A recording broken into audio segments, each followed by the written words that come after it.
Boa tarde, pessoal. Estamos dando mais alguns minutinhos para iniciar. Obrigado.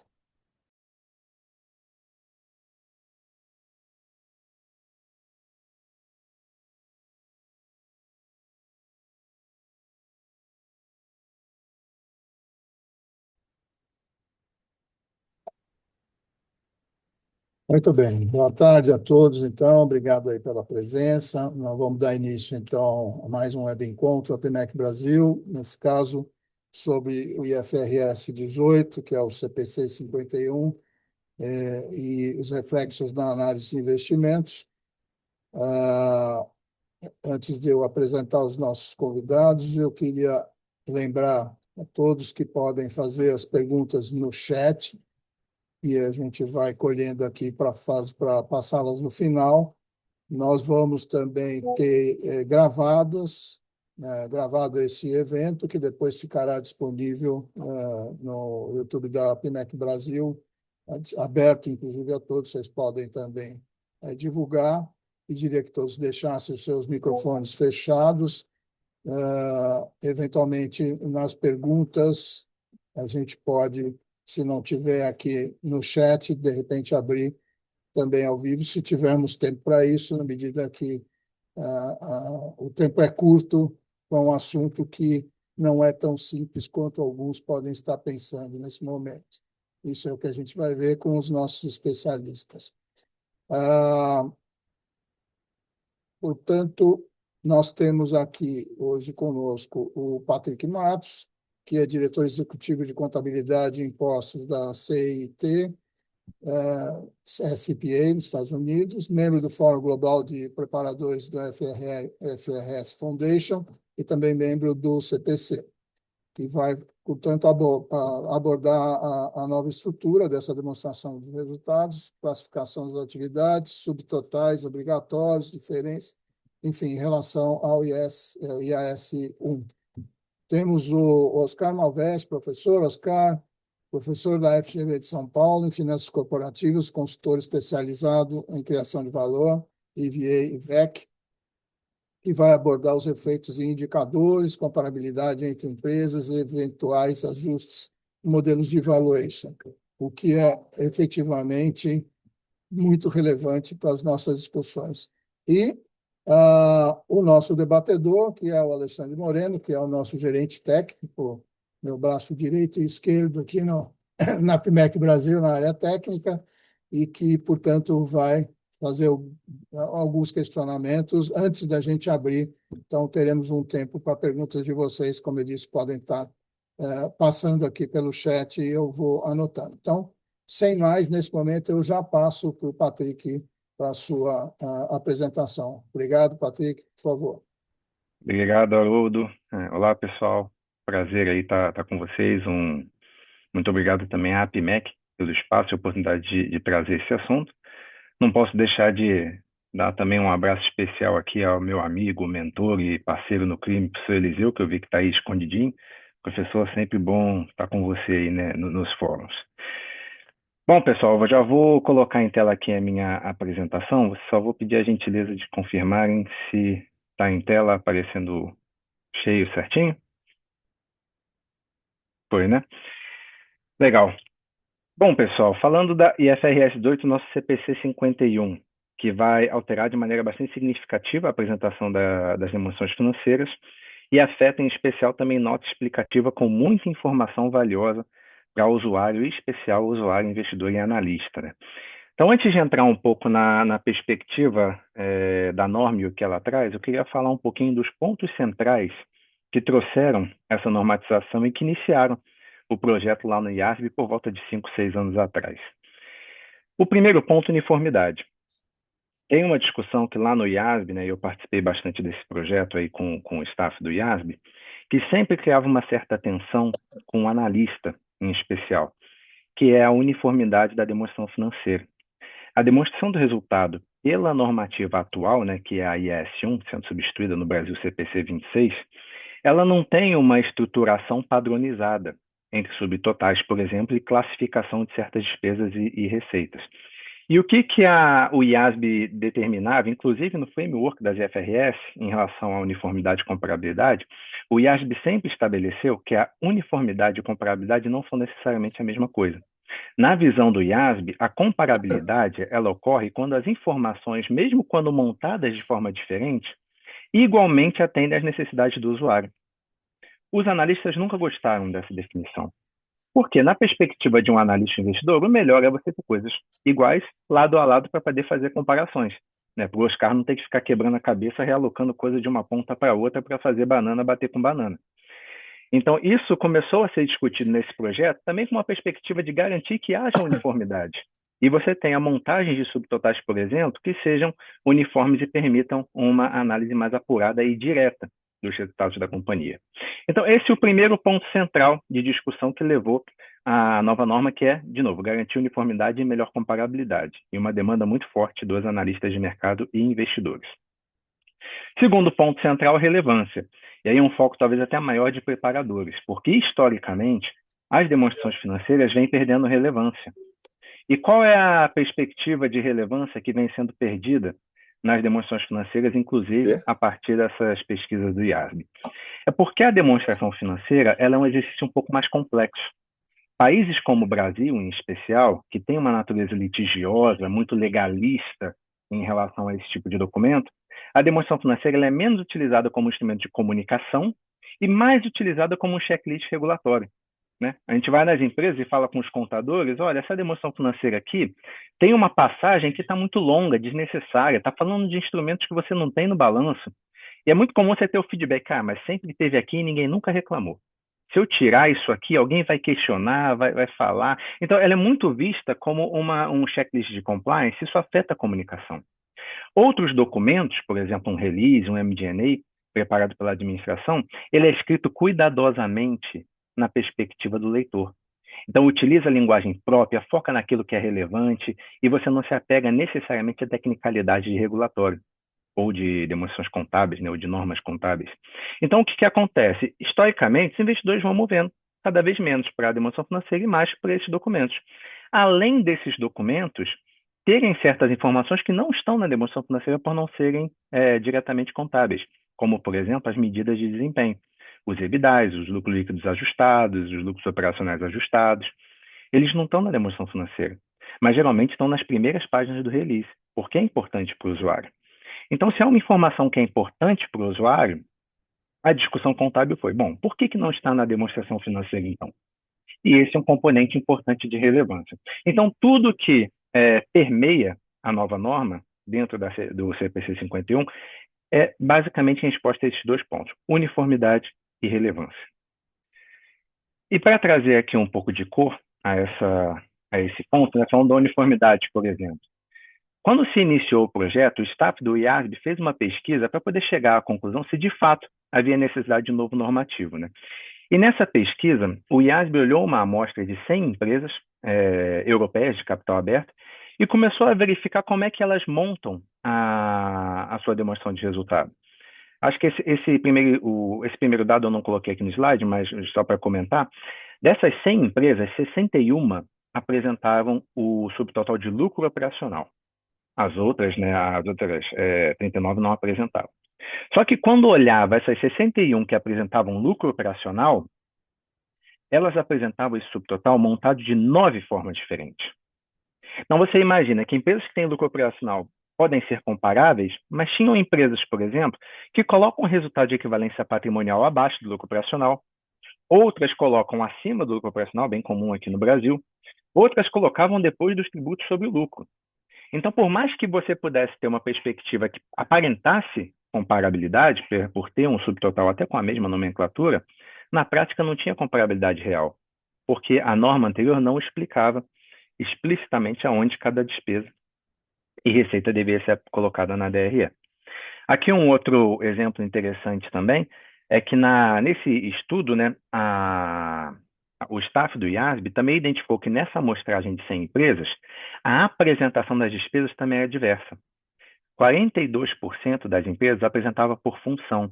E por função é aquele padrão que a gente está bem acostumado no Brasil, que é a função da despesa na operação. Por exemplo, custo do produto vendido é uma função. Despesa geral administrativa é outra função. E por aí vai. Só que 19% apresentavam por natureza. Elas não quebravam, por exemplo, o que era custo. Elas botam lá receita e aí as despesas por natureza. Salários, encargos, movimentações em estoque, benefícios e por aí vai. Então você já tinha uma falta de comparabilidade ali. E outras apresentavam mista. Tinha custo, mas também tinha natureza, salário. Acabava sendo difícil de comparar. Em relação à equivalência patrimonial, que eu comentei agora há pouco como exemplo, também era comum ver que nessa amostragem das 100 empresas, das que tinham equivalência patrimonial, 62% apresentavam abaixo do lucro operacional. Ou seja, numa visão de que o lucro operacional é algo mais próximo do core business da companhia, essa equivalência patrimonial era quase um acessório, não era parte da operação regular e comum. Muito embora fosse semelhante ao investimento de outras empresas que apresentavam acima do lucro operacional. Então, imagina que você está comparando essas entidades, né? Como é que você vai ter uma perspectiva de lucro operacional comparável se você não consegue alinhar que todas estejam utilizando a mesma construção? E tinham algumas que apresentavam acima do lucro líquido, lá bem abaixo do lucro após tributos. Ou seja, partia até depois do resultado financeiro. Então você acabava perdendo a chance de ter comparabilidade. Por quê? Porque a norma permitia uma discricionariedade na hora de alocar essas despesas dentro da DRE. E aqui, para colocar um exemplo, como isso acontece dentro de empresas do mesmo segmento. E um disclaimer, né? Eu peguei aqui empresas que tinham informações disponíveis, mas não há nenhum julgamento de valor em relação a elas. Mas eu peguei uma empresa brasileira do setor aéreo, né? Uma empresa de aviação, e uma empresa do mesmo segmento europeia. Então, olha a apresentação da DRE. A brasileira ela tem a receita líquida, de fato, né, bem receita operacional, né, parte do mesmo ponto de partida, mas aí ela apresenta o custo, ou seja, por função. Então, a gente tem aqui o custo dos serviços, né, prestados pela companhia, e aqui um grupo de despesas por função, ou seja, despesa comercial, administrativa e por aí vai.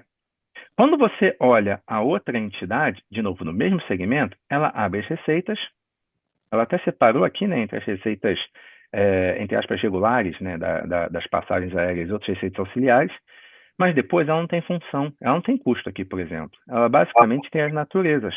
Então veja aqui, ó, custos de combustível, despesa de pessoal, taxas de aeroporto, depreciação.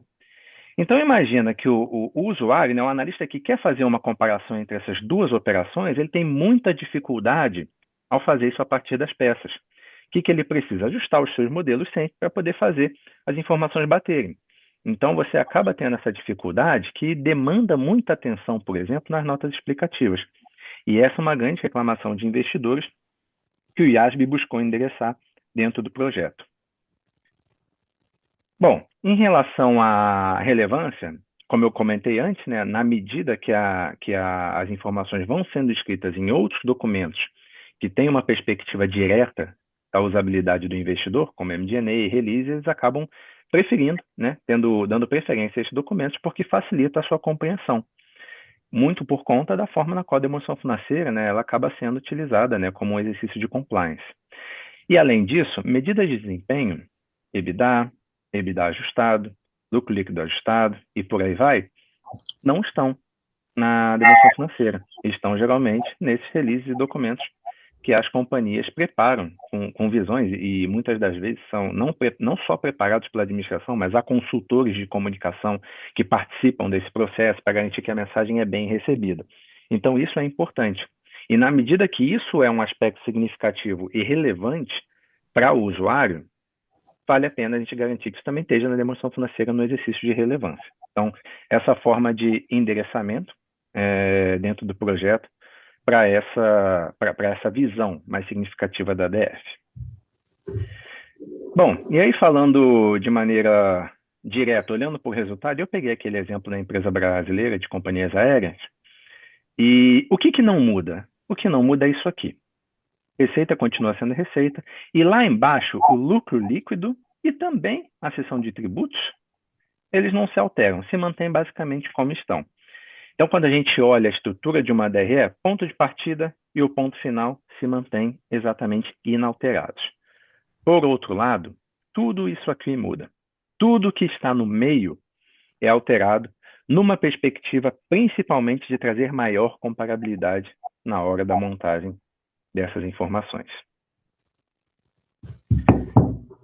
E como é que fica essa cara da nova demonstração do resultado dentro da IFRS 18? Em primeiro lugar, 3 categorias principais separadas por subtotais. A categoria operacional, e ela vai ser separada da categoria de investimento por um subtotal que vai ser requerido em todos os casos, que é o lucro ou prejuízo operacional, que vai separar o operacional do investimento. E a categoria de investimento também tem um subtotal requerido logo abaixo dela, em todos os casos vai ser apresentado, que é o lucro ou prejuízo antes de financiamento e tributo sobre lucro.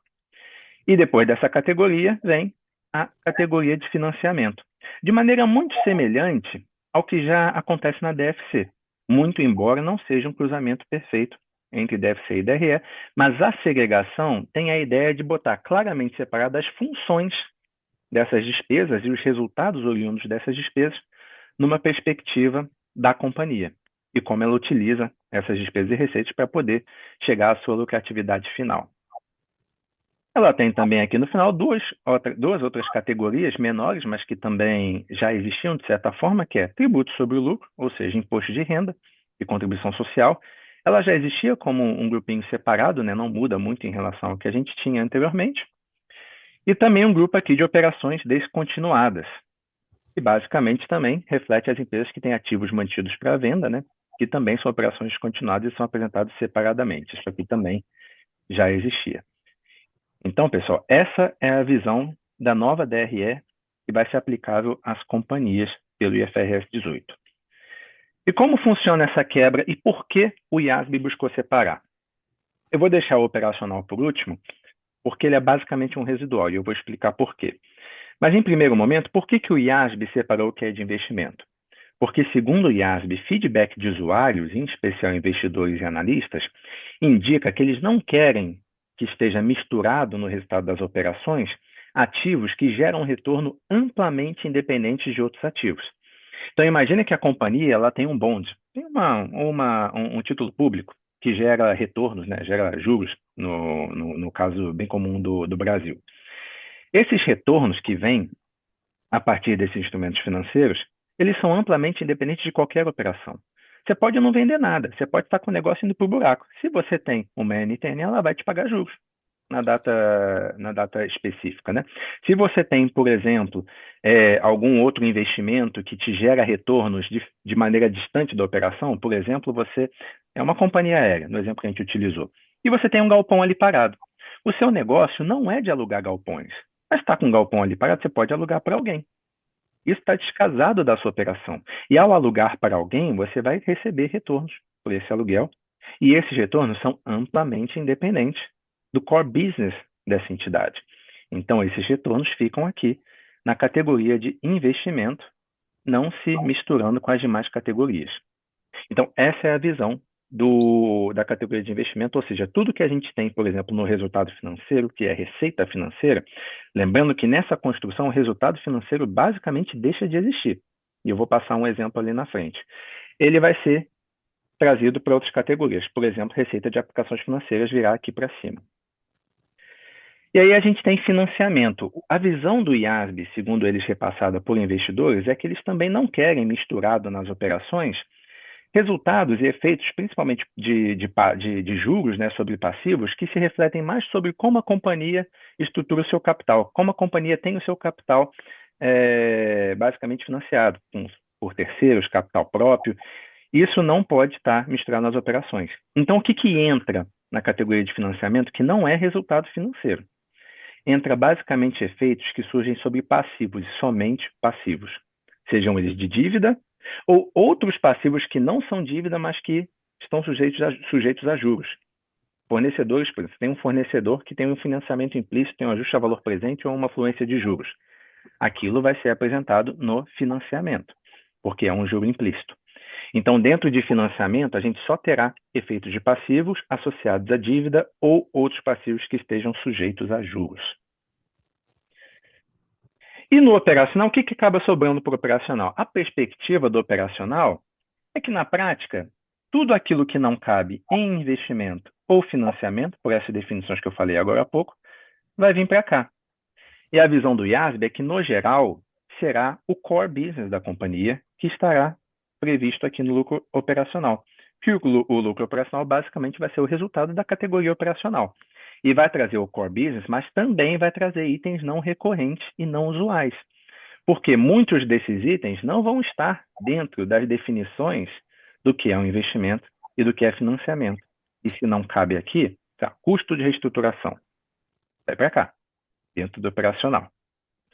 Então, dentro do operacional, ele vai, de novo, como todas as companhias vão ter esse subtotal e todas as companhias vão colocar o que é operacional no seu core business dentro desse grupo, a perspectiva do IASB é que todas as empresas sejam comparáveis nessa linha. Por mais que ela eventualmente tenham segmentos diferentes, abram as despesas de forma diferente, mas vai ser comparável nessa linha aqui. Bom, e aí quando a gente olha para uma demonstração financeira real, esse é o exemplo de uma empresa real e a nota de despesa financeira dela. E lembrando que na construção nova do IFRS 18, despesa financeira deixa de existir. E ali a gente vai ver muita movimentação entre as categorias. Então, a gente vai ter um exercício de ter que olhar para cada linha de resultado financeiro e avaliar onde ela vai entrar. Por exemplo, rendimento de aplicação financeira. Rendimento de aplicação financeira é rendimento de um investimento, porque ele gera retorno amplamente independente de outros ativos, como eu falei, de uma LFT ou NTN. Você tem aqui ajuste a valor presente de clientes. O ajuste a valor presente é um componente de juros na prática, ou da passagem do dinheiro no tempo, de uma forma mais geral, que inclui também juros. Só que ajuste a valor presente de clientes não pode estar na categoria de financiamento, por mais que tenha um componente de juros. Por quê? Porque a categoria de financiamento somente vai receber efeitos sobre passivos. Então, ajuste a valor presente de clientes, por exemplo, vai para o operacional. Por outro lado, juros sobre empréstimos continua sendo financiamento, é dívida, operações de risco sacado. Por mais que seja dívida ou não dívida, né? Existe essa discussão dependendo da natureza da operação de risco sacado, se é um passivo comercial ou dívida. Nesse caso não faz diferença, porque se é dívida é financiamento. Se é outro passivo, ainda influi juros. E se é juros sobre outro passivo, é financiamento também. Ajuste a valor presente, componente de juros, também vai para financiamento sobre passivos. E por aí vai. E alguns itens, inclusive, de despesas financeiras, vão mover para o operacional. Vamos considerar aqui, por exemplo, perda com derivativos. Sobre o que é esse derivativo? O conceito que um bom velhinho me ensinou em relação a esse tema é que o item acessório sempre acompanha o principal. Então, se a gente tem uma perda com derivativos, onde ele vai ser classificado? Depende de onde o seu subjacente é classificado. Se você tem, por exemplo, um derivativo sobre dívida, você está protegendo variabilidade de caixa no pagamento de uma dívida ou variabilidade de taxa de juros, você quer pagar sempre taxa de juros a mercado. Bom, se é relacionado à dívida, isso aqui vai ficar em financiamento. Por outro lado, você pode ser um importador de matéria-prima para revenda e você compra em um outro país e paga em outra moeda.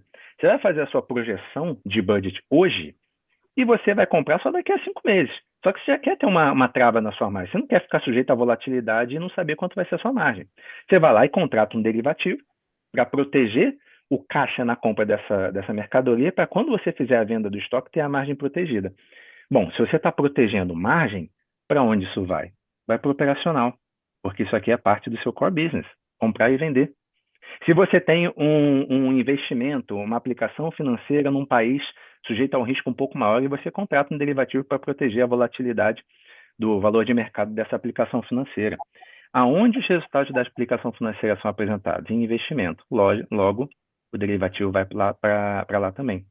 E o mesmo acontece com variação cambial, pessoal. Variação cambial que estamos acostumados a ver concentrados dentro do resultado financeiro vai ter que ser separado entre operacional, investimento e financiamento. Então, imagine as companhias e a preocupação de ter que colocar variação cambial dentro do lucro operacional. Então, a gente tem muita mudança e principalmente dentro do resultado financeiro. Empresas que vocês acompanham, que têm um resultado financeiro pesado, é ali que vale a pena gastar um bom tempo de análise, porque ali muita coisa vai se mover e vai alterar subtotais que talvez vocês já estejam acompanhando historicamente. Bom, em relação à questão da DRE, é isso, e ela conecta muito com a questão da uniformidade. Agora a gente vai para o segundo tópico da relevância. As MPMs, que é o nome que o IFRS 18 criou para as non-GAAP measures, mas que não são todas non-GAAP measures, que se focam apenas no resultado, elas passam também a ser divulgadas dentro da demonstração financeira. E qual é a MPM que a companhia precisa divulgar? Bom, a MPM é sempre um subtotal de receita e despesa. Então, non-GAAP measures que não são subtotais de receita ou despesa, por exemplo, free cash flow, alavancagem, endividamento, não são MPMs para IFRS 18. MPM para IFRS 18 tem que ser um subtotal de receita e despesa e que é utilizado em comunicados públicos fora das DS para comunicar a visão de desempenho. Ou seja, por exemplo, um EBITDA colocado em um release e que não seja reconhecido na IFRS 18. Obviamente, se você chama de lucro operacional, não precisa tratar como medida de desempenho, porque ela já está na DRE. Aqui eu peguei até um exemplo, né, de uma divulgação de uma empresa. Você vê que ele tem aqui, ó, receita líquida. Não adianta, não é MPM, porque já está na DRE. Volume de vendas não é informação financeira. Lucro líquido já está na DRE. Agora, EBITDA é uma MPM. E a margem é quase que uma consequência, né? De resto, a gente tem caixa, que não é resultado, CAPEX, enfim, geração de caixa. Nesse exemplo aqui, a companhia tem uma MPM, que é o EBITDA, e que ela precisa divulgar na demonstração financeira. E o que vai... E eu acho que aqui talvez está o ponto mais importante, a gente falou bastante sobre isso no artigo na revista RI, né, no mês passado, que o Haroldo até comentou agora há pouco. O que eu acho que vai saltar mais aos olhos dos analistas? Os requisitos de divulgação para uma MPM. E quais são esses requisitos? Primeiro, por que a administração entende que a MPM fornece informação útil sobre o desempenho financeiro? Ou seja, se uma companhia utiliza esse MPM, fala do EBITDA, por exemplo, em um release ou algum documento dessa natureza, bom, isso quer dizer que a companhia quer comunicar alguma coisa em relação a esse tema. Ela enxerga isso de alguma maneira. E aí a gente vai ver uma enxurrada de explicações sobre o que é EBITDA das empresas nas notas explicativas, que o Oscar provavelmente vai rir bastante. Mas as empresas vão ter que explicar por que você apresenta o EBITDA, o que é o EBITDA para você. Eu coloquei aqui uma sugestão, fiz um exercício rápido aqui. Se eu fosse uma empresa que divulgasse EBITDA, o que eu poderia explicar para falar sobre por que ela fornece informação útil sobre desempenho? Bom, ela é comumente utilizada por investidores e analistas na avaliação de rentabilidade e capacidade de geração de resultado. É uma medida que a companhia pretende mostrar como atividade operacional recorrente antes de decisão de financiamento e remuneração implícita no tempo, por exemplo. Despesas de depreciação e amortização, por que são excluídas? Porque a companhia entende que não são saídas recorrentes ou efeitos diretamente relacionados à performance, né? São apropriações contábeis de ativos que não necessariamente afetam o desempenho.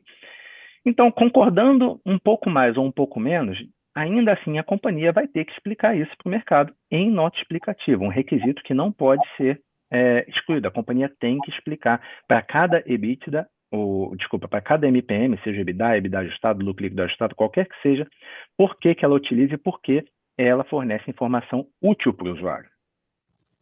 Bom, o que também vai ser requerido, e aqui acho que vai ter uma boa mudança, a reconciliação. E a reconciliação, ela não vai poder ser arbitrária, ela vai ter que partir do subtotal das normas IFRS, tido como mais diretamente comparável. E olha que curioso, né? Eu coloquei aqui à esquerda uma apresentação usual. Como é que a gente costuma ver essa divulgação? O lucro líquido, receitas financeiras, né, e despesas financeiras, basicamente o resultado financeiro aqui, né? Tributo sobre o lucro, depreciação e amortização. E chega na margem EBITDA, né? E depois um ajuste, eu botei aqui custo de reestruturação, né? Geralmente tem alguns ajustes aí para o EBITDA ajustado. Só que eu acabei de comentar que não vai ter mais resultado financeiro. Qual que era a facilidade desse modelo? Isso aqui, gente, a gente olha na DRE. Não dá trabalho nenhum, vocês acham na DRE? Imposto de renda também. Depreciação e amortização não vai estar na peça da DRE, mas a gente acha fácil na nota explicativa. Agora, você não vai ter mais o resultado financeiro para poder fazer essa correlação. E isso vai escancarar algumas perspectivas de EBITDA e talvez foram aceitas demais na passagem do tempo. Por exemplo, o I. Que é o I, né? É o interest dentro da soma do EBITDA. Como é que esse I é avaliado? Como? As receitas e despesas financeiras. Mas se você abrir um resultado financeiro da companhia, como a gente abriu no outro slide, tá cheio de coisa ali que não é interest, né? A gente tem tarifas bancárias, às vezes tem mensuração a valor justo, você tem variação cambial. Nada disso é interest. E agora, com a ausência do resultado financeiro, as reconciliações vão mudar. E quais são os subtotais mais comparáveis ao EBITDA, se você pegar a IFRS 18? Primeiro, existe um subtotal que o IFRS 18 criou chamado lucro operacional antes de depreciação, amortização e impairment. Esse subtotal existe. Mesmo se a companhia não utilizar ele, ela pode utilizar ele como subtotal comparável. Ela pode partir, por exemplo, do lucro operacional, que está na DRE, né, para poder ter essa âncora com a demonstração financeira. Tira a depreciação e amortização, né, porque é a diferença desses dois subtotais, aqui eu não botei impairment, e vai chegar nesse valor. Só que lembra que ele ajustava a receita e despesa financeira. E na reclassificação do resultado financeiro, algumas coisas vão subir para o operacional. Se a companhia pretende manter a mesma conta de EBITDA, o que ela vai ter que fazer? Vai ter que pegar os itens que subiram para o operacional e tirar eles. E tirar eles da reconciliação. Aqui pode ser, por exemplo, tarifa bancária, variação cambial, e explicar por que fez isso. E aqui para baixo, fica basicamente com a mesma visão, que são os ajustes discricionários. Então, a própria reconciliação, ela pode trazer mais dúvidas, porque vai deixar de ser reconciliações mais diretas e vai ter itens mais granulares, pode passar até uma impressão de arbitrariedade maior. Então, aqui as divulgações das companhias vão ter que ser muito mais bem detalhadas. Outro ponto que muda, você vai ter que trazer também para a reconciliação os efeitos de tributos sobre o lucro e participação de não controladores. Então, cada ajustezinho que você faz, quanto que ele afeta o seu imposto de renda, né? Se fosse num 34% aqui, por exemplo, e quanto ele afeta a participação de não controladores quando elas existem. Notem que aqui a gente não cria essa divulgação para depreciação e amortização, porque esses dois caras aqui são reconhecidos na IFRS 18, esses dois subtotais. Como eles são reconhecidos, os itens que estão ajustados entre eles não precisam dessa divulgação adicional. Mas tudo que você faz para baixo, até chegar no EBITDA e no EBITDA ajustado, tem que ser incluída essa informação também.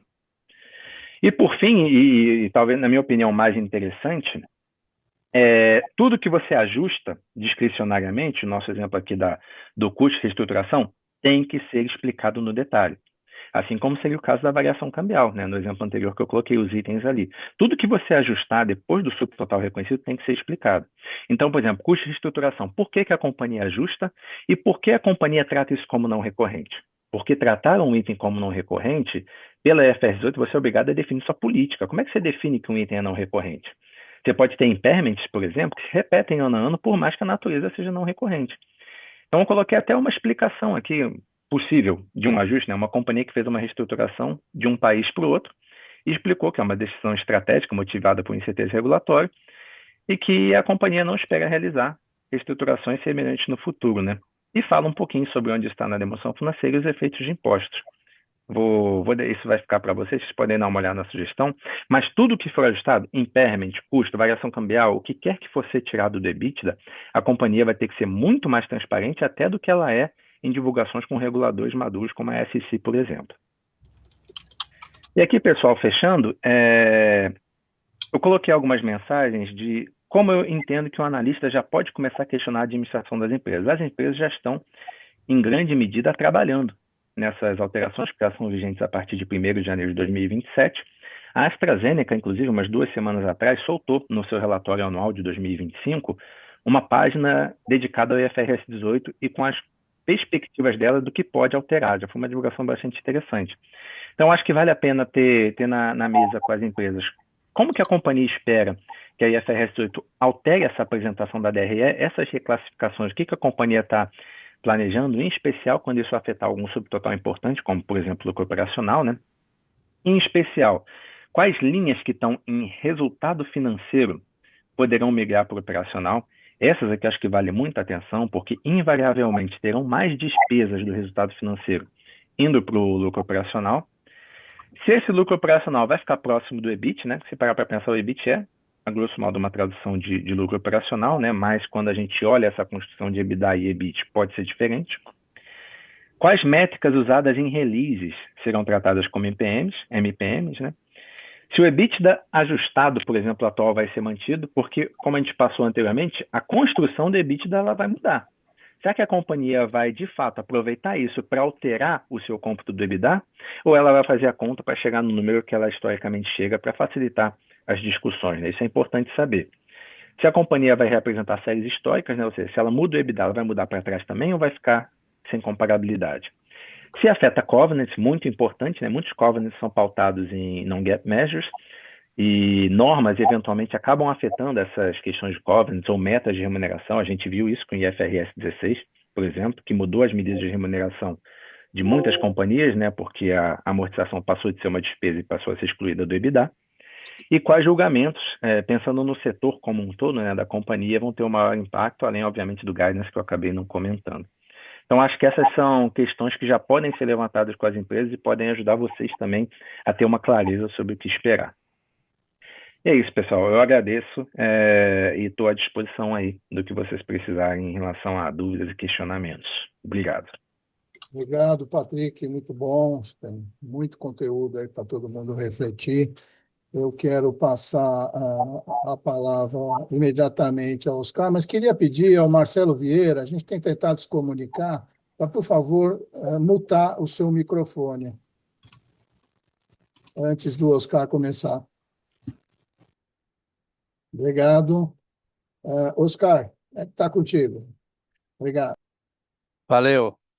Boa tarde a todos. Eu queria primeiro agradecer a gentileza do Haroldo e a todos o pessoal da PIMEC, e em atenção também aí ao Ricardo Martins, e não poderia também deixar de falar do grande professor, né, o professor Eliseu Martins, que me conhece de longa data, desde a minha tese, que ele trabalhou lá atrás comigo, e a gente tem feito algumas conversas e escrito algumas coisas juntos. Mas, enfim, eu estou aqui hoje para falar com vocês sobre a minha visão, né, sobre EBITDA, especialmente, dado que eu estou na GV desde menino, né, eu fiz mestrado na escola e comecei a dar aula na escola de contabilidade, depois finanças, e com o meu doutorado, que é 98, de lá para cá, acendeu várias luzes, né? A cabeça ficou toda iluminada, no sentido de que o conceito de valor que eu fui estudar, de criação de valor, o EVA, e que eu trouxe ele adaptado à realidade brasileira, então já faz 20 e poucos anos, mais de 2 décadas, que eu venho me debatendo sobre o tema. Então vamos falar sobre isso. E eu vou fazer a apresentação para vocês. Espera aí que sempre assim, pô. O...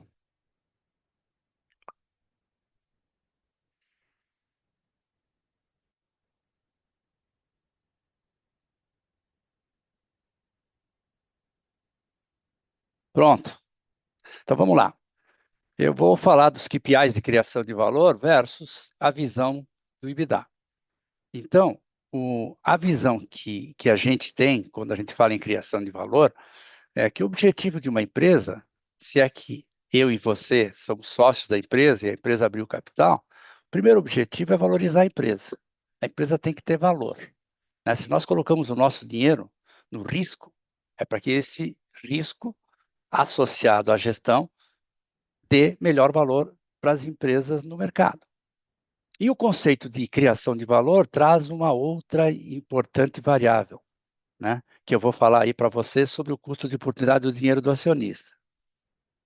Então, o meu trabalho foi lá atrás, né, buscar toda a conceituação do economic profit, do lucro econômico, que é a roupagem do EVA, para a realidade brasileira. E hoje eu tenho uma base parruda, eu tenho todas as empresas de governança corporativa desde o dia que elas entraram em governança no Brasil.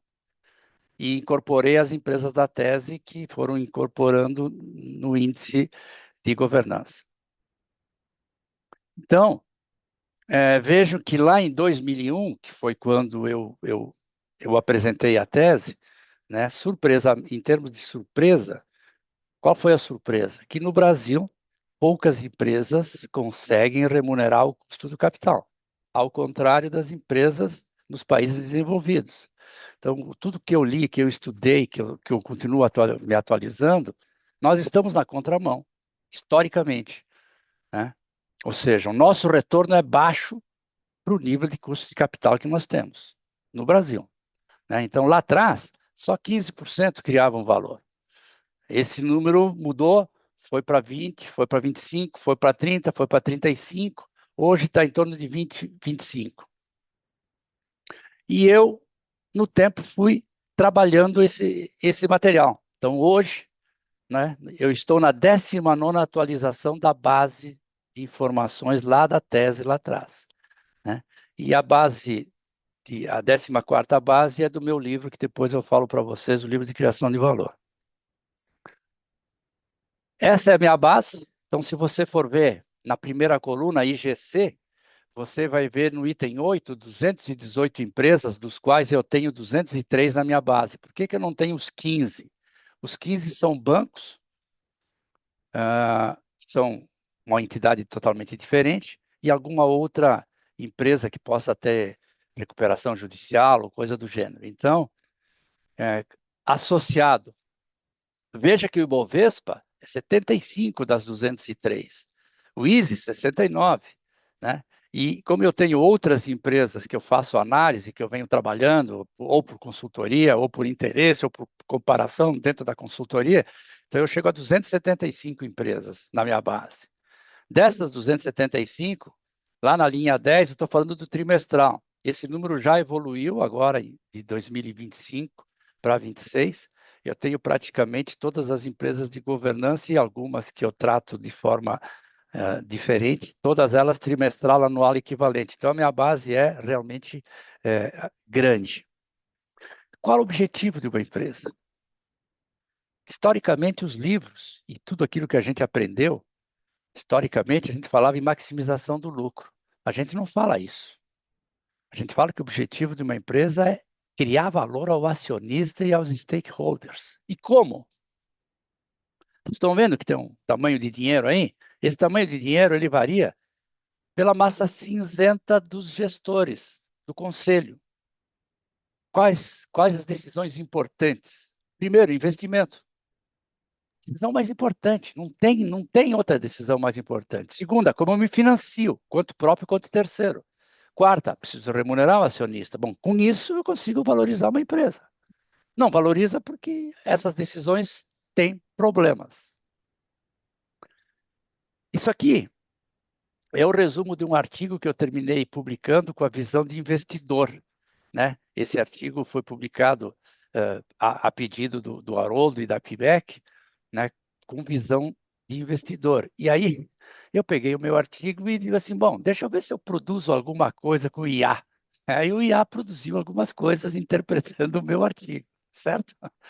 Então, olha só, veja lá em cima que você está querendo ter uma certa velocidade. Empresas correm, mas não avançam. Crescem faturamente, o que não é o mesmo que criar valor para o acionista. Nunca foi, não é e não será. Como é que a gente enxerga? Eu não enxergo o EBITDA. O EBITDA, para mim, é um componente que é um pedaço de uma demonstração de resultado. Eu enxergo lucro operacional recorrente. Se o lucro operacional não é recorrente, o meu modelo identifica. Eu vou lá em outras despesas e outras receitas, eu tenho uma classificação especial. Se aquilo saiu fora de um padrão, obrigatoriamente eu tenho que ler as notas explicativas e reclassificar para não operacional alguma coisa que está classificado em lucro operacional. Então, depois que o IFRS começou a ser trabalhado, me deu muito mais trabalho essa identificação. Investimento, endividamento. A gente não fala em ativo, a gente fala em capital investido, que é o mesmo conceito de valuation. Aí vou lembrar os grandes mestres, o professor Damodara, nos Estados Unidos, né? O professor Titchman, lá da Universidade do Texas, o professor John Martin, e mais o professor Brigham, que é o livro que a gente usa na GV em finanças, que a gente usa até hoje, é um livro atualizado, que a cada 2 ou 3 anos ele é atualizado e a gente usa ele. Então, a gente fala essa linguagem. para dizer o seguinte: bom, existe custo de capital, existem incentivos que a gente consegue entender se estão alinhados ou desalinhados, e a gente vê que há um vazamento, né? O que é o vazamento? Se eu não consigo um retorno maior do que o meu custo de capital, eu não consigo riqueza. Então, e isso normalmente a identificação que a gente tem visto historicamente é pela falta de identificação e clareza nos investimentos. Então, você tem empresas no lado esquerdo que crescem, o EBITDA é positivo, o valor de mercado não evolui, logo é uma empresa que destrói valor. Diferente de uma empresa que cria valor. Lembrando vocês conhecem esses dois senhores.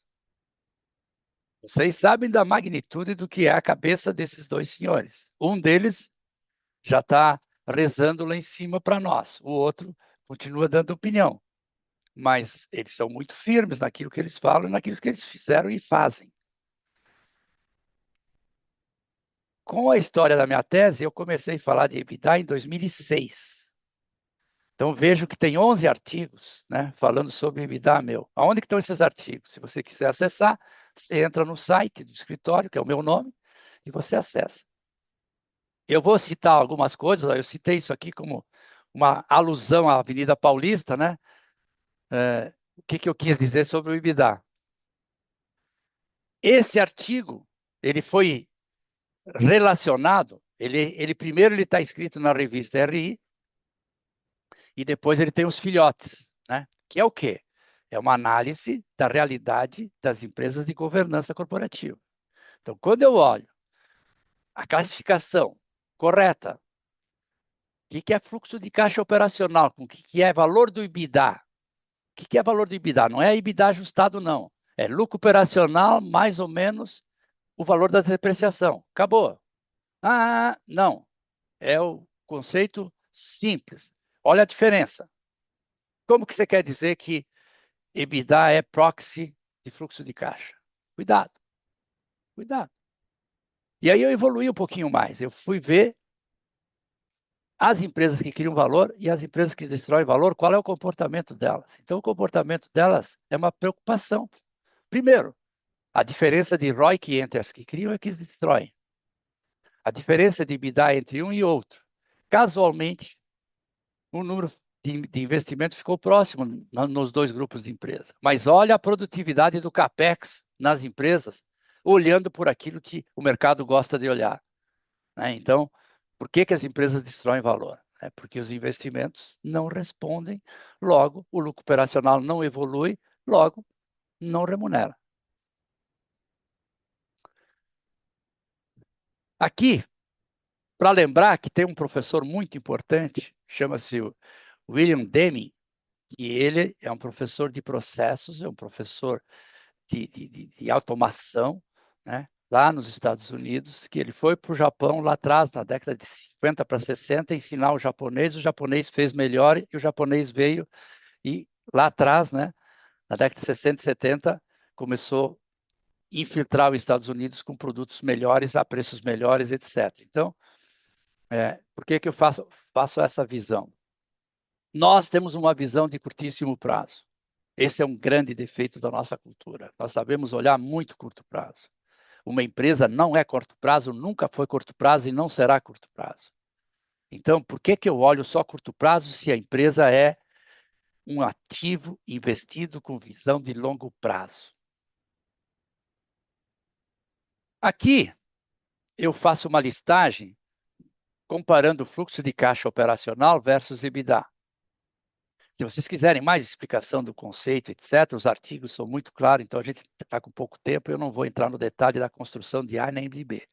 Estou dizendo o seguinte, ó, fluxo de caixa, disciplina financeira. O EBITDA, uma conta simples, qualquer um sabe fazer a conta do EBITDA, não requer nem prática nem habilidade, eu costumo brincar assim. Né? Se eu quero geração de caixa, eu tenho que ter uma identificação que me diga que dinheiro é dinheiro, e não alguma coisa que pode ser um número e não o valor do dinheiro. Fluxo de caixa operacional leva em consideração capital de giro. Ele leva em consideração impostos. Ele leva em consideração aquilo que você imagina que seja possível. O EBITDA diz que você não precisa pagar imposto, que não tem ativos, que o banco não te cobra nada dos impostos e que o acionista o que der. Então, pronto. Né? Então tá aí o que o EBITDA ignora, né? Tem a listagem das coisas que eu acho que o principal é que não há disciplina e a outra coisa é que há uma desconexão total com a remuneração executiva. Empresa brasileira, mais da metade das empresas brasileiras pagam remuneração variável de curto e de longo prazo, destruindo a riqueza do acionista. Isso é grave e é verdade. De novo, o IA me ajudando. Peguei o artigo e disse, ó, escreve alguma coisa aí que eu falei aí. Então, você vê que vantagens, comparação rápida facilita crédito, né? O banco gosta de dar crédito em cima de múltiplo de EBITDA. Qual é o risco? Não reflete o caixa, ignora despesas ocultas. Ou caixa oculto. Pagar juro? Pagar juro. Imposto de renda. Depreciação? Gente do céu. Vocês sabiam que a maior parte das empresas brasileiras investem mais do que a depreciação? E como é que você quer me dizer que a depreciação não existe? Que história é essa? Só porque é um conceito simples em macarrão? Macarrão azedo tem em qualquer boteco. Então, olha aí, ó, olha o vazamento aí. Ó. O vazamento está aí. Quer enxergar, você enxerga. Não quer enxergar, não precisa. Vide GPA. Vide GPA. E as outras não vamos nem comentar porque não tem tempo. Então, a visão é o seguinte, o negócio existe, eu e você colocamos dinheiro na empresa e temos que ser remunerado pelo custo de oportunidade. E aí eu vou usar conceitos de finanças, vou usar o que o Damodaran usa, vou usar o que se usa internacionalmente, CAPM, trazido para o Brasil, e pronto. Né? Discussão, tem o que fazer. Né? Então, empresa que gera resultado, empresa que anda no vermelho. Então, essa é a história da nossa analogia e daquilo que a gente entende e acha que é contemporâneo. Não é 1935, que foi a data da criação do ROI, Return on Investment. Aqui um resumo de tudo isso que eu estou começando a falar com vocês. Né? O que o EBITDA diz? Então, está aí em vermelho o que ele não diz. Tá bom? Lucro. Está em vermelho o que o lucro também desconsidera, né? As demonstrações financeiras no Brasil e no mundo não têm interesse em custo de oportunidade do dinheiro do acionista. Essa é uma discussão financeira, não é contábil. Logo, quem que usa essa visão? A visão de gestão baseada em valor, Value-Based Management. O conceito que eu traduzi como valor econômico criado, né, que é o EVA trazido para o Brasil, é o conceito do lucro econômico. Né? O lucro econômico diz que o dinheiro do acionista tem preço. Bom, se ele tem preço, ele tem que estar na conta. Ele tem que estar na conta. Eu vou mostrar.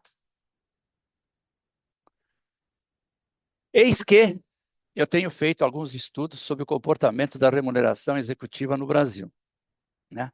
Então, você vê aí que eu estou falando do ano passado, porque as informações desse ano elas ainda não foram publicadas no formulário de referência. É unânime. É muito fácil usar EBITDA, pô. E muito fácil remunerar sem saber o porquê que está remunerando. E é o que a empresa brasileira está fazendo e acho que está tudo certo. Bom, tem um monte de explicação que pode ser dada que a gente não tem tempo agora para entrar em muitos detalhes aí sobre isso, mas é uma tristeza, tá? Você saber que o conceito existe há 40 anos, no mínimo 40. O Malvesi foi estudar em 98, fala isso, ensina isso, trocou o currículo da GV em finanças para isso, lá atrás, e a gente segue esse caminho com mais enfoque ou com menos enfoque, mas a gente fala em valor, né? E não é o que se fala por aí no mercado e nas empresas. Mas, enfim, então, as empresas, olha ali, ó, 44 empresas, 200, ou seja, 22% lá em 2014 criavam valor. Vou dar um detalhe para vocês. Do ano passado para cá, nós perdemos de 203 empresas, porque aqui tem algumas empresas que são outliers, que na realidade não é 199, é 203. Nós perdemos mais 12 empresas do ano passado, de 24 para 25. O que aconteceu com as 12 empresas? Fecharam o capital, foram engolidas, quebrou, recuperação judicial. Nós só estamos caindo empresa. E eu estou vendo isso desde 98. Triste. Finanças, que fala em valor, usa esse diagrama para dizer qual é o valor de uma empresa. Então, o livro que nós usamos, o Brigham, que depois você vai ver que está na bibliografia aí, que eu anexo para vocês, Brigham Reinhardt, é o livro de Financial Management, está na 17ª edição. Lá atrás, na 9ª edição, coincidentemente, ele reescreve o livro com valor, ele reescreve o livro. Historicamente, pela minha vida acadêmica, muito poucos professores reescrevem um livro. Esse livro foi reescrito, ele tem a noção de valor, eu uso essa noção. Vocês estão vendo aí que está no capítulo 1, na página 58, e no meu livro também está no capítulo 1, na página 42. Esse livro do Brigham, que está aí, ele repete umas 20 vezes durante o livro esse diagrama com os enfoques do assunto que ele está falando, né? Eu também faço isso no livro, só que como o meu livro tem menos capítulos, então é umas 4 vezes, talvez, tá? Mas essa é a noção de valor de uma empresa, não é múltiplo de um numerinho capenga. Não é assim.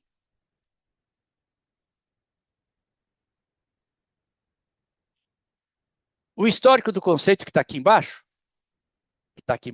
vocês estão vendo aqui? Esse número 1, esse economista chamado Alfred Marshall, olha a data, essa data não está errada. Essa data, quem forneceu essa data e o artigo desse senhor foi o professor John Martin, que está no item 3, lá nos Estados Unidos, no curso de Value Based Management que eu fiz.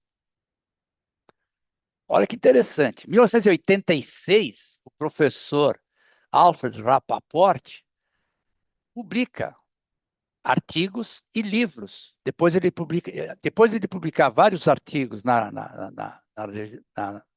em Harvard, ele publicou o livro de Creating Shareholder Value, de 86. Então, esse é o grande marco, vamos dizer assim, escrito, divulgado, para ser usado no mundo. E aí vem livro, um atrás do outro sobre o conceito de valor. No final da história é isso aqui, ó. Criar valor, no mínimo tem que manter e preservar o seu capital. E tem que superar o custo de oportunidade e o custo de capital da empresa. Ou seja, existe criação de valor se o ROIC é superior ao custo de capital, ao WACC. Ao contrário, é tudo vermelho. Vai buscar. Tem que buscar. Olha o conceito. De um lado, resultado operacional, vocês estão vendo o que eu estou falando aí, LOLIR, No PAT, Net Operating Profit After Taxes, lucro operacional líquido do imposto de renda. Não existe resultado sem imposto. Reclassificando o ativo, transformando ele em ativos líquidos, eu fico em capital investido. Aloquei um custo de capital, fiz a conta aqui, dei uma alocada em custo de capital. Resultado da história. Qual é a fórmula? A fórmula é simples. Lucro operacional, será que o lucro operacional é suficiente para bancar o custo do capital dos ativos, dado o seu custo de capital? Que é isso aqui, ó. Olha o gráfico.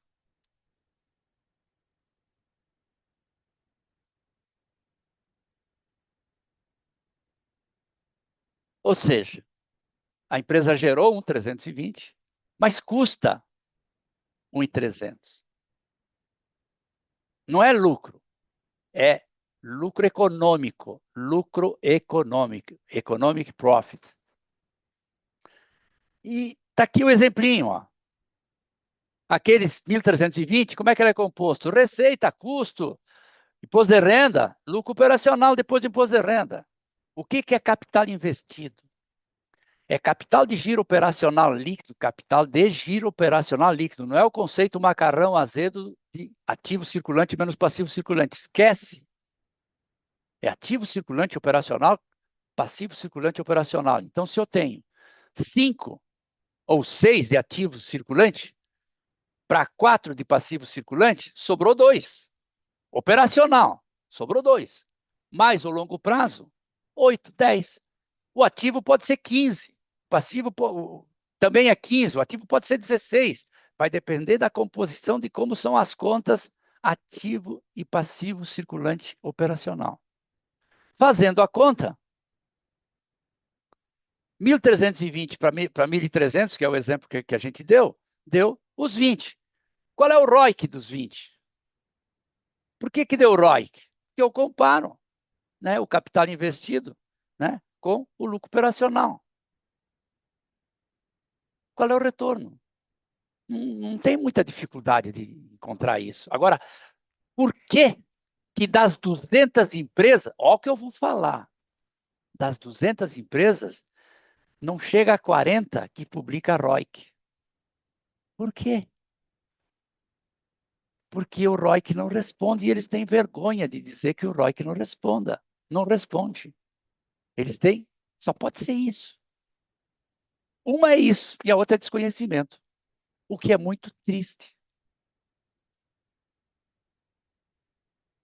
Aqui são os benefícios de usar o conceito de valor, né? O exemplo pode ser ampliado, tal. Eu simplifiquei o exemplo porque a gente tem problema de horário, tal. Primeiro, claro, né? Aumentar o valor da empresa. Segundo, alinhar interesses para aumentar o valor da empresa. Promover mudança do DNA.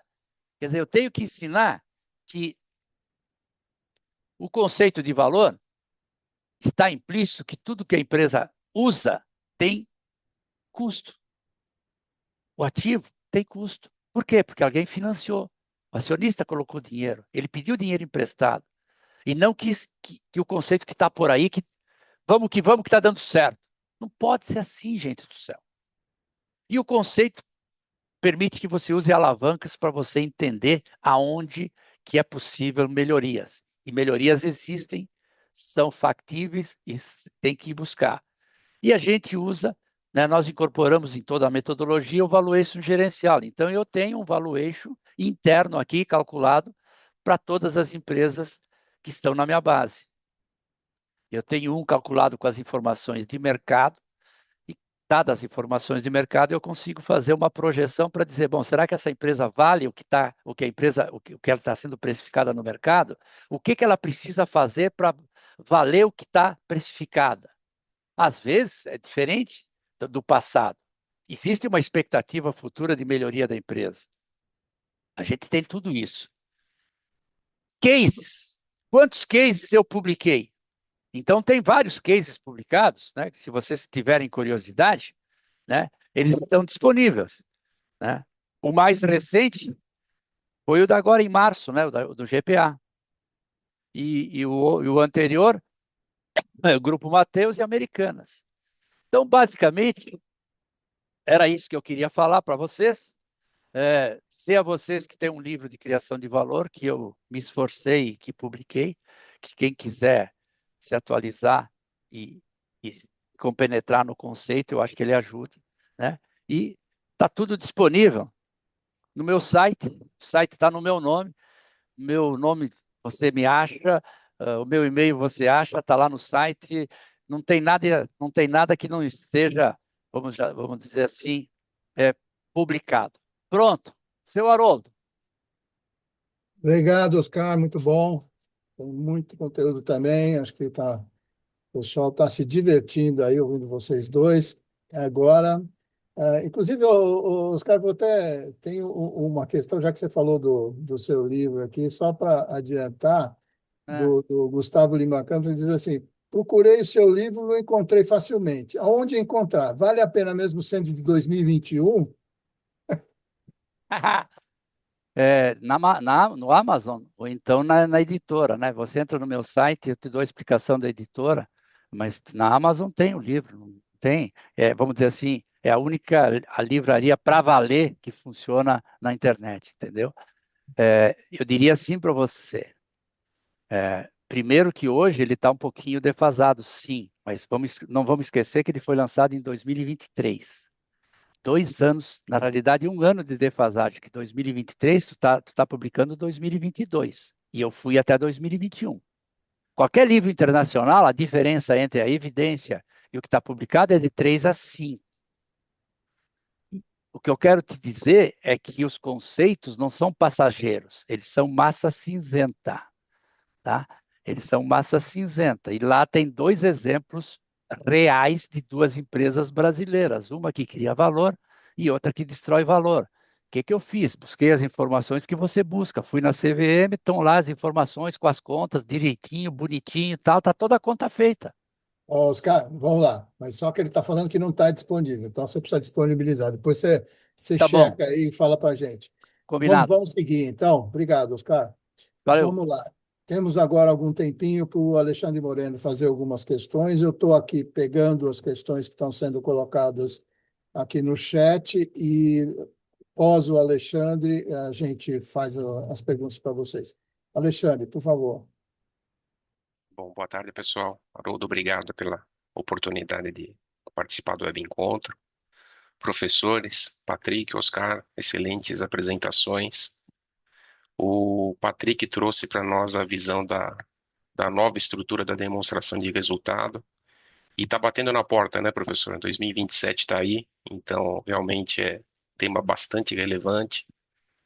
Essa demonstração ela não vai guardar semelhança com a DFC, mas tem ali um racional de segregação das informações que talvez vá colaborar na melhoria da análise por parte dos analistas e investidores.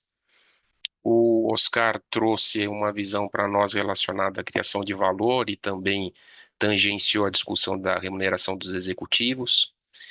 E pensando aqui em algumas questões que me ocorrem, eu tenho pelo menos 3, e aí a gente vai tentando evoluir outros pontos, se assim for possível. A primeira delas, acho que tem um ponto aqui, regulatório, talvez o Patrick consiga ajudar até no contexto de CPC.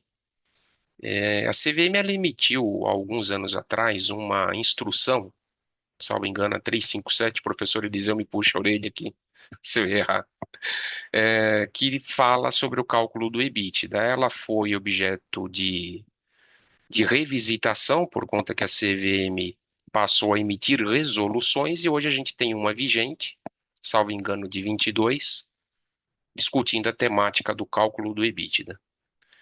Considerando o que a gente está vendo agora no IFRS 18, faz sentido essa resolução permanecer válida? Teria que ter algum tipo de aprimoramento ou harmonização? Como que você vê esse ponto, Patrick? A CVM, né, ela tinha a instrução 527, que era do EBIT, e depois que ela passou pelo processo de pegar as instruções e tornar resoluções, virou um 56. E aí virou um pesadelo para a gente, estava acostumado com 527, aí para lembrar aqui, eu peguei minha colinha, agora é um 56. Mas, de fato, não faz. A CVM já regulamentou o IFRS 18, né, o CPC 51, por meio de uma resolução, então já está dentro do âmbito das normas da CVM, e a CVM já se posicionou que essa resolução 156 vai ter que ser revista. Mas, curiosamente, muito do que a resolução 156, ela trabalha muito a questão da transparência e divulgação a mercado. Então, ela era bem clara sobre a perspectiva de necessidade de reconciliação, de como deveria ser montado o EBITDA, e muito, né, do que a gente tem em relação à resolução, né, 156 agora, ela casa com o que a própria FRS 18 pede, né? Temos um colega lá na CVM que ele sempre brinca que o pessoal do IASB copia as coisas que a gente faz aqui, e a gente brincou que eles copiaram a 527. Mas a CVM já tem isso no radar, ela vai rever, porque obviamente ela não pode. A 527 tinha uma proibição de se incluir EBITDA e EBIT na demonstração financeira, isso vai deixar de existir, já está no radar da CVM para ser revisto. Perfeito. E vou aproveitar esse ponto da melhoria da qualidade da informação contábil. Acho que a gente vai ter um avanço no processo de comunicação financeira, a meu ver. E nesse sentido, quando nós olharmos os eventuais MPMs que os emissores vierem divulgar a mercado, esse conteúdo tende a estar explicitado em nota explicativa e também nos outros documentos acessórios, press release, materiais de apresentação? Como que você vê a exploração desse conteúdo? Porque eu entendo que ele traz uma roupagem um pouco diferente daquilo que a gente estava acostumado a ver no mercado. No caso dessas MPMs, o ponto de partida de identificação de uma MPM sempre é um documento fora da DF. É o que a companhia utiliza em suas comunicações públicas, né, que tem a perspectiva de gerar uma conversa sobre desempenho, né, de passar os olhos da administração sobre o desempenho da companhia. Esse vai ser o ponto de partida. Então, você vai pegar uma empresa, por exemplo, e olhar como ela se comunica no mercado. Se o release dela fala de EBITDA, EBITDA ajustado, lucro líquido ajustado, você já tem os 3 MPMs ali.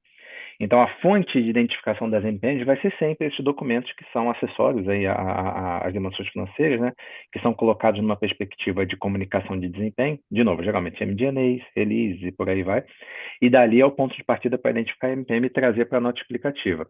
Na nota explicativa, a regra é que seja apresentado sempre em uma nota explicativa única. Então, a perspectiva é que o analista tenha toda essa informação sobre a MPM em um único lugar na demonstração financeira para evitar ter que ficar procurando pelo corpo da demonstração financeira para as informações, vão estar consolidadas ali. Então, se eu fosse comparar, por exemplo, com o que as companhias divulgam hoje em dia, seja a CVM ou a SEC, por exemplo, em relação a esse tema mercado, elas basicamente vão pegar as mesmas MPMs, colocar na DF e explicar mais, porque o requisito de divulgação da IFRS 18 vai ser mais extenso do que atualmente os reguladores de mercado pedem. Perfeito. A questão geográfica, então, não está só na DRE, na nota explicativa também, né?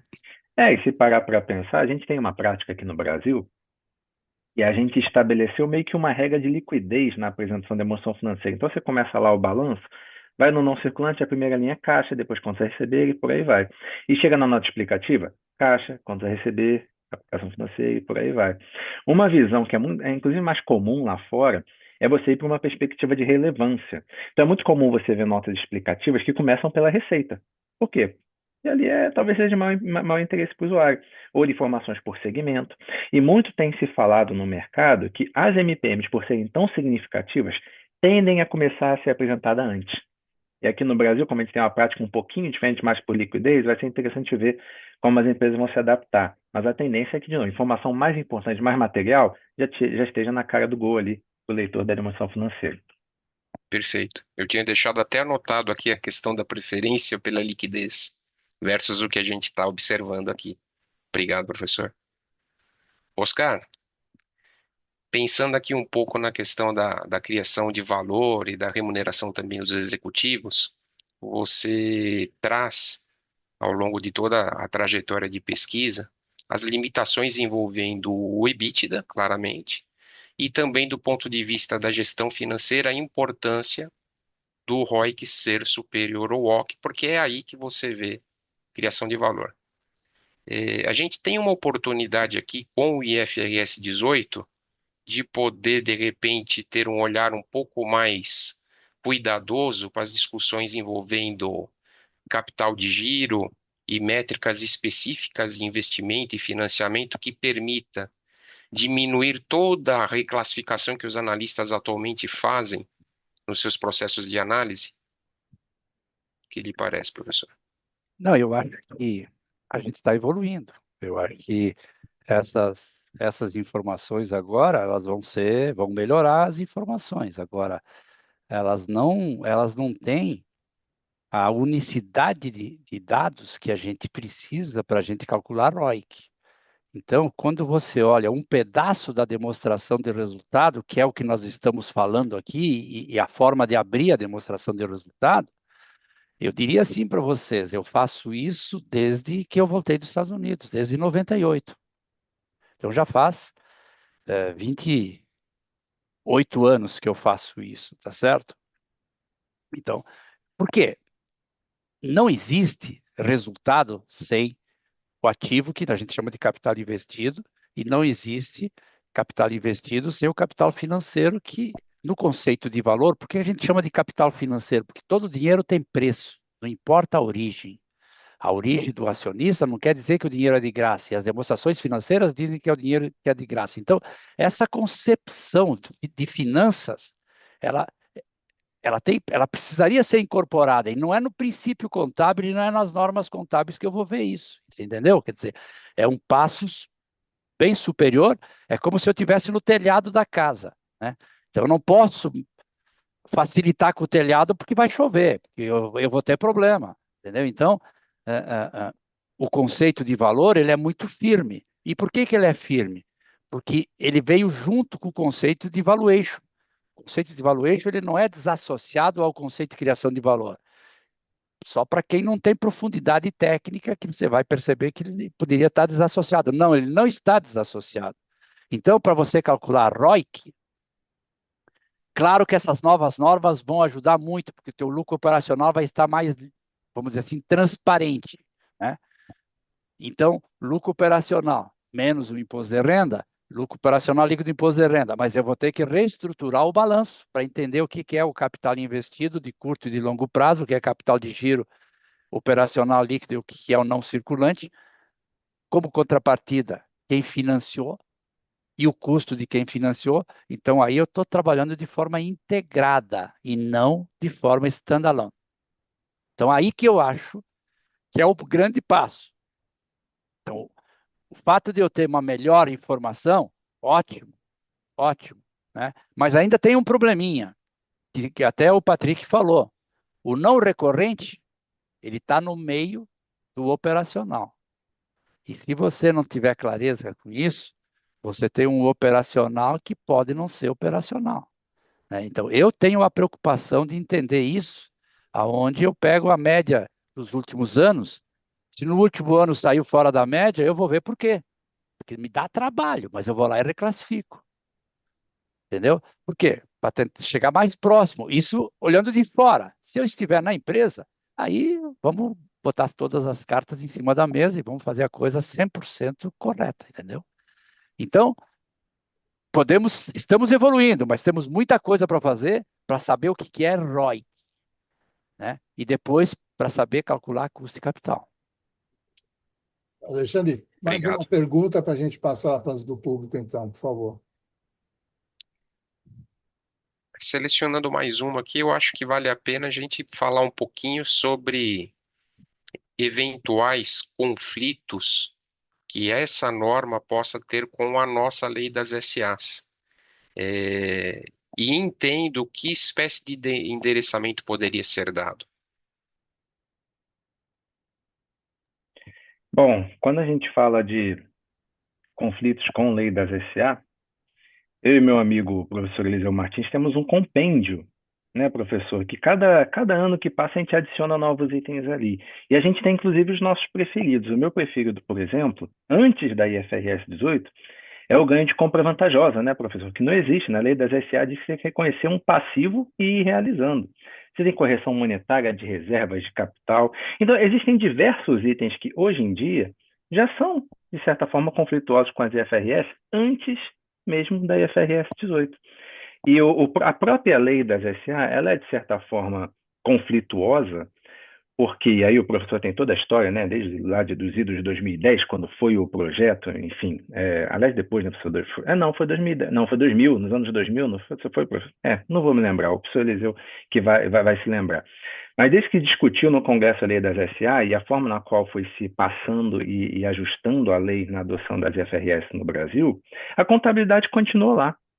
Então, a gente ainda tem requisitos contábeis, né, de mensuração, apresentação, divulgação na lei das SA, e, ao mesmo tempo, a lei das SA definiu que a CVM tem a responsabilidade e o poder para trazer as normas contábeis internacionais para o Brasil. Então, na medida que a gente aplica as IFRS, a gente está em consonância com a lei das SA, porque a lei das SA dá esse poder à CVM e coloca ela como um agente responsável por trazer essas leis, muito embora essas normas contábeis não estejam necessariamente casadas com os requisitos que se mantêm na lei das SA. Então, acho que a mensagem aqui é que os conflitos com a lei das SA já existem, e existem em dezenas de passagens. No caso específico da IFRS 18, eu tinha até um comentário aqui, né, que eu vi no chat. A lei das SA, por exemplo, requer a apresentação da demonstração do resultado das despesas na DRE por função. Por isso que a gente tem no Brasil custo, despesa geral administrativa. A norma anterior permitiu uma escolha arbitrária. Então, no Brasil, todo mundo escolhia por função, para bater com a lei. Agora, isso muda. A lei desculpa, a IFRS 18 determina que não é mais uma escolha arbitrária. Agora é uma constatação a partir da necessidade dos usuários. Então, imagina, por exemplo, que em determinado segmento, serviços acontece um pouquinho mais, o mundo inteiro apresenta por natureza. Só a empresa brasileira daquele segmento apresenta por função. Olha, vai ser difícil você constatar que a melhor informação é por função se os analistas do mundo inteiro consomem ela por natureza. E aí você muda para uma apresentação por natureza, você cria, sim, um conflito com a lei das SA. Mas a mensagem é que esse vai ser um conflito entre dezenas de conflitos que já existem e nós convivemos com eles sem nenhum problema maior, pelo menos até hoje. E o professor vai lembrar, né, o professor Eliseu, a gente inclusive já levantou esse tema em diversos fóruns, seja com Receita, Braskem, em vários outros pontos, e tocar na lei das SA é muito difícil, até temerário, às vezes. Então aprendemos a conviver com esses conflitos e numa perspectiva de reporte e contabilidade no Brasil, não tende a ser um problema. Ótimo. Obrigado. Muito bom, Alexandre. Obrigado aí pelas questões, obrigado aí pelas respostas. Muito bom, Eliseu, estar com você por aqui também. E uma pena que a gente não tem mais tempo para a gente poder explorá-lo no bom sentido nessas questões todas, mas eu queria dar continuidade. Então, o Patrick, você já respondeu aquela questão do Sérgio Augusto aqui da Pulse Circular Júnior, que falava exatamente sobre essa questão função e natureza, né? Não sei se aqui merece mais algum comentário sobre isso, mas acho que já deu uma passada. Eu vou seguir com as outras. Nós temos aqui do Gustavo Lima Campos, o Patrick também, a aplicação será a partir de janeiro de 27. Há alguma indicação de refazer os resultados ou ficará a critério das empresas? Se houver indicação, qual é o prazo? A aplicação em janeiro de 2027, isso inclui também os trimestres, tá? Então, trimestre 31 de março de 2027 já é aplicado. E a apresentação tem que ser retrospectiva, para você ter comparabilidade nas peças. Então, vamos supor, 31 de dezembro de 2027, você vai apresentar a DRE base IFRS 2 daquele período e vai ter que reapresentar a de 2026 para você ter resultados comparáveis. E a mesma coisa nos trimestres também. Tá. E desculpa, não é uma opção, tá? Essa é a determinação, não é uma opção das empresas. Aqui temos também o seguinte. Você comentou das MPMs aí. Aqui, não sei se esse detalhe tinha comentado. Os MPMs podem ser alterados pela administração de um exercício para outro? Se sim, meu receio é da administração estar moldando seu desempenho, trazendo somente resultados positivos e ocultando resultados negativos ao longo de períodos históricos comparativos. Já estava falando da relevância, né? Acho que aqui, não sei se você quer complementar. Nesse caso, Sérgio, a apresentação das MPMs, ela vai estar sujeita a uma política contábil também. E a companhia tem que explicar qual é essa política contábil. Você ajusta, por exemplo, itens não recorrentes, qual é a sua política para ajustar esses itens? Grande preocupação é você ajustar, por exemplo, uma perda de impairment no ano seguinte você reverte o impairment e não ajusta, né? Então, o pau que dá em Chico, dá em Francisco também. A companhia não pode mudar a sua perspectiva de montagem dessa MPM, exceto se houver um fato específico, né, um fato e circunstância que aconteça naquele período que indique que você deva fazer a alteração. Por exemplo, o modelo de negócio da companhia muda um pouquinho, certas despesas que não eram recorrentes passam a ser recorrentes, tendem a ser casos menores, mas a companhia tem que ser consistente e lembrem que um benefício, que embora não seja necessariamente um benefício pretendido na norma, mas que acontece de qualquer maneira, é que estando na demonstração financeira, esse tipo de informação que a gente estava fora, né, nos releases, ele está sujeito à asseguração do auditor e também de toda a diligência dos órgãos de governança da companhia, comitê de auditoria, conselho.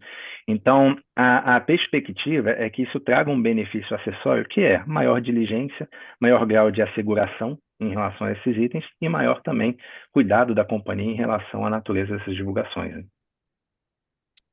Ok, obrigado. O professor Eliseu fez aqui uma lembrança, inclusive, de um artigo do jurista Paulo César Aragão afirmando, na verdade, que esse poder dado à CVM faz com que simplesmente não haja conflito com a lei. A nova normatização se sobrepõe à lei. O mesmo com o Conselho Federal de Contabilidade, por causa da lei de 2010, que lhe deu poderes para emitir as normas brasileiras de contabilidade aí para para todos, e aí você aqui comanda os contadores, né? Muito bom, obrigado, Eliseu.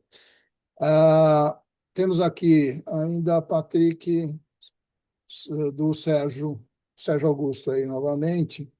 Sociedades de grande porte, SAs de capital fechado, ainda estão tratando sobre o CPC 51 e suas pautas. Como o mercado está vendo essa falta de movimentação dessas empresas que também possuem um peso significativo em nossa economia? Eu me lembro das discussões sobre as próprias normas contábeis internacionais lá atrás, né? É Eliseu. verdade. A gente tem um hábito, não só no mundo de finanças no Brasil, mas em geral da nossa cultura, de deixar a água começar a bater no pescoço ali, né? Isso aconteceu com várias normas significativas, né, que surgiram e foram ficando um pouco para o final.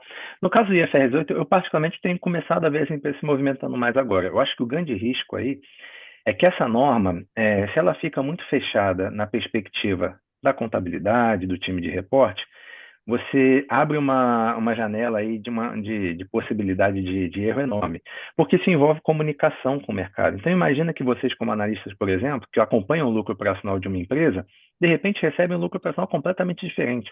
Vocês recebem uma reconciliação de EBITDA de uma forma, agora recebem de uma forma completamente diferente. Então, isso afeta a natureza da comunicação da entidade com os analistas, então o RI tem que estar profundamente envolvido. Isso altera a gestão de remuneração interna. Eu estava conversando com um colega que tinha um caso super interessante, que eles tinham uma medida de remuneração de PLR, né, que estava associada ao EBITDA, que também era parte de acordo sindical, né, porque em muitos lugares no Brasil isso acontece, define-se num acordo sindical. E nesse acordo sindical, a companhia era proibida de ajustar o EBITDA se fosse significar menos pagamento de resultado da companhia.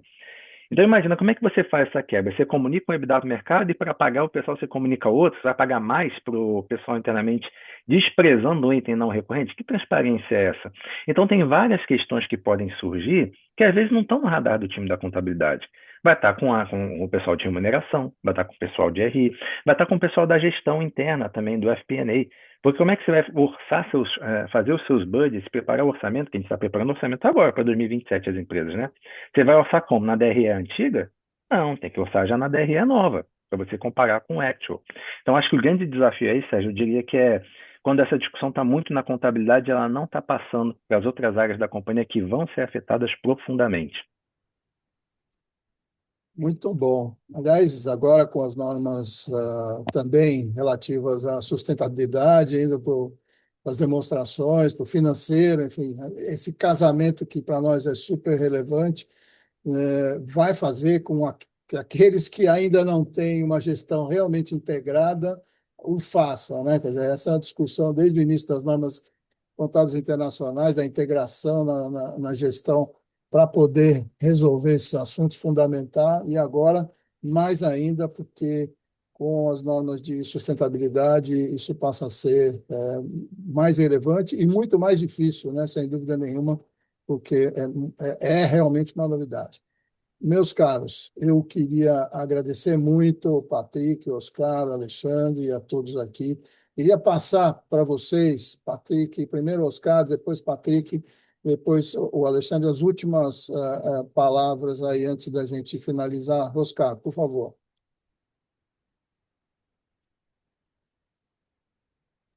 A primeira coisa é sobre aonde achar o livro. Você acha o Abaixo livro... aí, Oscar. Tá abaixo? Você acha o livro com facilidade na Amazon, você acha ele em algumas empresas, tipo Magazine Luiza, Mercado Livre, que eles buscam no atacadista, você acha na Martins Fontes. Eu dei uma pesquisada e mandei o meu menino, o meu assistente olhar, então está disponível sim, você acha. E qualquer Não coisa... está esgotado, né, Oscar, Não ainda? está esgotado, não está esgotado, não. E qualquer coisa você me chama, pô, entra no site e me chama. Aí eu falo contigo pessoalmente. Eu só queria dar um oi sobre o assunto remuneração. Eu acho que vocês, como analista, vocês, como investidor, têm que prestar atenção no assunto remuneração. Nós estamos muito defasados no Brasil no assunto remuneração. Nós somos muito simplórios, e tudo que é muito simplório, você pode estar trocando 2 por 4, e sem saber que 2 não pode ser mudado por 4.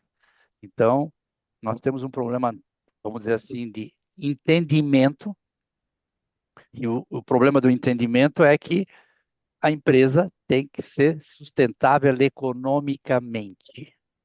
Para ser sustentável economicamente, ela tem que pagar o custo do capital. Não adianta ter lucro. Lucro não é valor. Lucro só será valor se ele remunerar o custo de capital.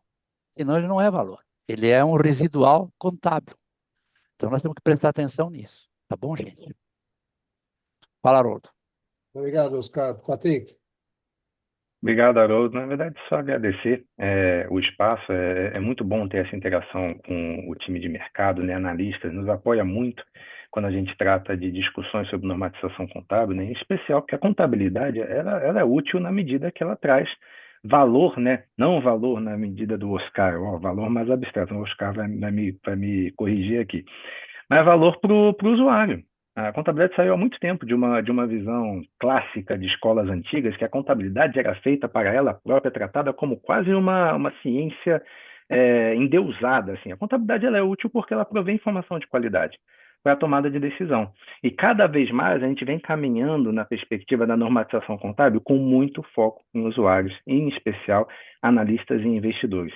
E a perspectiva de vocês é muito importante para garantir que a gente está alcançando essa medida e que a contabilidade está sendo de fato útil na perspectiva que ela deve ser, não voltada para si própria, e sim na utilidade das informações que ela busca prover para o mercado. Então, esse espaço ele é sempre muito útil para a gente que trabalha com normatização e eu agradeço a possibilidade de estar aqui discutindo com vocês. Acho que foi muito bacana. Obrigado. E uma coisa que eu tenho insistido agora com a Fundação IFRS, com o ISSB, é que não dá para falar só em usuário e investidor. Para chegar no investidor, tem o analista. E nós estamos nesse negócio desde sempre e continuaremos firme agora com as novas normas. Alexandre, último recadinho. Bom, aqui acho que agradecer o nosso moderador, os palestrantes, a todos os participantes que dedicaram seu tempo para a atualização de avanços importantes sobre temas que estão batendo aqui na porta. 2027 está aí. E a criação de valor, como o professor defende já há bastante tempo, é ultra relevante para a gente poder realmente identificar aquelas companhias que têm a performance adequada e esperada. Obrigado a todos. Obrigado. Pessoal, queria a gente tirar O uma foto, Ricardo, se o vocês Ricardo, puserem, o Ricardo quer falar. se puserem o rostinho aí, só antes, Ricardo, para o pessoal, antes de sair aí, antes de ir embora, para a gente tirar uma foto aqui, de quem quiser aparecer nessa foto, por favor. Já vi ali, estão penteando o cabelo, olha lá, vamos, Sorria. Quem tem, né? vamos nessa para a Fabiana fazer o nosso close aqui de participação. Lembrando que vai estar tudo disponível, as apresentações, a gravação vão estar disponíveis também no YouTube da PMEC Brasil. E uma avaliação que vocês vão receber, enquanto aqui o pessoal põe o rostinho, uma avaliação que vão receber, eu pediria para vocês responderem, para a gente estar sempre melhorando o evento. Deu? E os É isso? parabéns aos dois apresentadores. Legal. Obrigado, Eliseu, também. Ricardo, você quer dar uma última palavra enquanto a Fabiana tira a foto? Ok. Obrigado, viu, Haroldo? Muito obrigado. Eu só queria agradecer mais uma vez, primeiro ao Haroldo, né? Porque esse tema tem sido recorrente aí, né? Nos nossos debates lá de reunião de diretoria, ou mesmo entre eu e ele, sobre EBITDA, sobre o WOC, sobre o IFRS 18, né? Então, isso para a gente é muitíssimo importante, porque realmente, como foi colocado, né, é difícil, né, essa transição, né? Eu acho que talvez a Rodesse seja o primeiro aí de um segundo ou terceiro até o final do ano, porque realmente o ano que vem você vai ter aí alguns sustos, né, de quem realmente não tá aí acompanhando, né, como deveria, né? E é como o Patrick colocou no começo, né? Analista, às vezes, ele quer ver a coisa ali meia bonitinha, meia paralela e lado a lado, e a coisa não vai ser bem assim, né? Muita gente vai se assustar, né? Então, Parabéns mais uma vez aí por esse web encontro aí fundamental aí para nós analistas, né? Então, queria agradecer ao professor Patrick, ao professor Oscar, muito obrigado, viu, Oscar? O Oscar sempre aí um grande parceiro aí também nessa questão do EBITDA, né? Batendo firme, né? E aí é um evento que tem aí a participação e a audiência do professor Eliseu Martins é espetacular, né? A gente não tem o que dizer, né? Muito obrigado, professor. Eu que agradeço, muito obrigado. Ok. Lembrando E que o tive professor Eliseu é o nosso associado benemérito, é um dos nossos beneméritos. isso, e além de conviver com o Patrick lá no CPC, na minha passagem pelo CPC, também o professor Eliseu ali sempre nos ensinando, né, nos trazendo ali, né, muitas questões importantes. Então, fico muito feliz em poder ter aí uma bela audiência aí no evento, principalmente o professor Eliseu, professores Patrick e Oscar. Haroldo, o Alexandre, né, muito obrigado e caminhamos aí na nossa missão e no nosso propósito, né, Haroldo? Muito É obrigado, isso aí, viu? gente. Muito obrigado a Fiquem todos. atentos aos próximos eventos aí pelo site, pelas informações que a gente manda. Obrigado a todos aí, abraço. Boa noite. Obrigado, pessoal. Abraço. Boa noite, um abraço.